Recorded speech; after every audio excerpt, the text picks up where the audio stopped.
মিরপুর থানা পুলিশের হেফাজতে নির্যাতনে মৃত্যুর শিকার ছুট ব্যবসায়ী মাহবুবুর রহমান সুজনের স্ত্রী ও মামলার বাদী মমতাজ সুলতানা লুসিকে খুঁজে পাওয়া যাচ্ছে না প্রায় এক মাস হলো।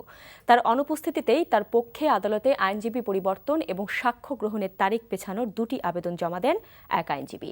লুসির পরিবার অভিযোগ করেছে, মামলার আসামি পুলিশের বরখাস্ত সদস্যরাই লুসিকে গুম করেছে, কারণ এর আগে আসামিরা কয়েক দফা আপোষের কথা বলেছিল। শফিক শাহিনের বিশেষ রিপোর্টে দেখুন বিস্তারিত।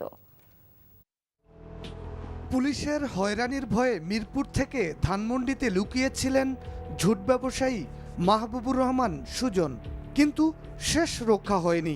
2014 সালের 13 জুলাই গ্রেপ্তারের পর মিরপুর থানা হেফাজতে মৃত্যু হয় সুজনের।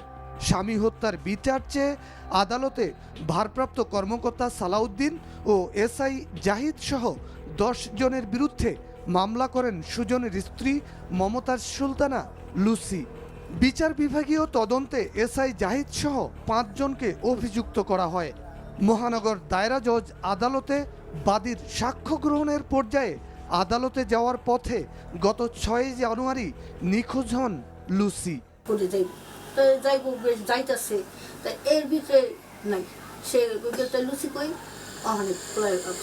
লুসির পরিবারের ধারণা, আসামি পক্ষই লুসিকে গুম করেছে। জাহিদের মা বলছে, তা আপনি আমার নাতি নাতকুর দেখবে, আমাকে দেখবে, জীবন ঘুরা দেখবে, তার ছেলের এবার কিনে দিলাম। আমাদের তো আপোষ করে পায়নি, ভাবিকে কেউ ধরে রাখছে বা জাহিদের লোক বা যারা আসামি পলাতক আছে তারা কেউ আটকে রাখছে। এ ব্যাপারে টেলিফোনে কথা হয় এসআই জাহিদের মায়ের সাথে। মামলা আপোষের কথা স্বীকার করলেও লুসির নিখোঁজের ব্যাপারে কিছুই জানেন না বলে দাবি করেন তিনি। আমি বলছি আমার বাবা একটু জমি আছে, আমি জমিতে বিক্রি করে আমি যা হয় আমি তাই তোমাদের দিয়ে দেব। শাহালি থানায় সাধারণ ডায়েরিও করেছে লুসির পরিবার।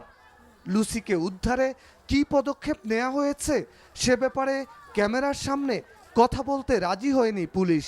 21 জানুয়ারি লুসির পক্ষে আইনজীবী ও সাক্ষ্য গ্রহণের তারিখ পরিবর্তন চেয়ে আদালতে দুটি আবেদন করেন জনৈক আইনজীবী আব্দুল হান্নান।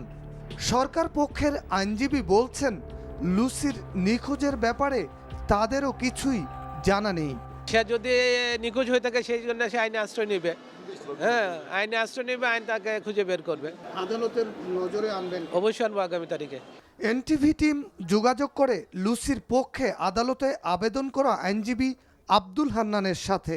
তার কাছে প্রশ্ন ছিল, নিজে হাজির না থেকে কিভাবে আবেদন করলেন লুসি। যে কোনো আপনি যদি মামলার বাদী হন, আপনি তাই এসে বলেন যে ঠিক আছে আমি আপনাকে লয়ার এঙ্গেজ করলাম, ঠিক আছে এই তারিখে আমরা সাক্ষী, কিন্তু ওরা আসেন নাই বিদেতে আমরা সময়ের আবেদন করছি। আইন শৃঙ্খলা রক্ষাকারী বাহিনীর হেফাজতে নির্যাতন নিবারণ আইনে প্রথম মামলা মিরপুরের সুজন ও পল্লবীর জনি হত্যা, আর দুটি মামলা পরিচালনা করছে জাতীয় মহিলা আইনজীবী সমিতি।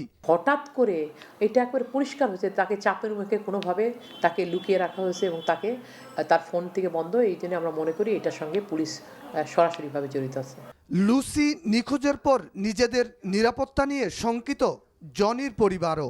আমিও কিন্তু একটা মামলার বাদী, এই সেই জাহিদি যেভাবে যে উদ্দেশ্যে তাকে গায়েব করা হয়েছে আমাকেও করতে পারে। লুসিকে খুঁজে বের করার পাশাপাশি জনির পরিবারকে নিরাপত্তা দেওয়ার দাবি জানিয়েছেন স্থানীয় সংসদ সদস্য ইলিয়াস মোল্লা। সুজন মারা গেছে, তার বিচার আমি এখনো দাবি করব, তার বিচার যেন হয়। এর পাশাপাশি যে রকি যে আছে এখনো সে নিরাপত্তাহীনতায় ভুগছে। আমি এই ব্যাপারে মাননীয় স্বরাষ্ট্রমন্ত্রীকে বলবো যে এই ব্যাপারে বিশেষ করে ব্যক্তিগতভাবে হোক আর যেভাবে হোক রকি তার ফ্যামিলিকে নিরাপত্তার ব্যবস্থা দেওয়া করুন। লুসিকে খুঁজে না পাওয়ায় পরিবার সদস্যরা যেমন তার জীবন নিয়ে শঙ্কিত, তেমনি তার ফিরে আসার অপেক্ষায় অবুঝ দুই শিশু সন্তানও। শফিক শাহিন, এনটিভি নিউজ, ঢাকা।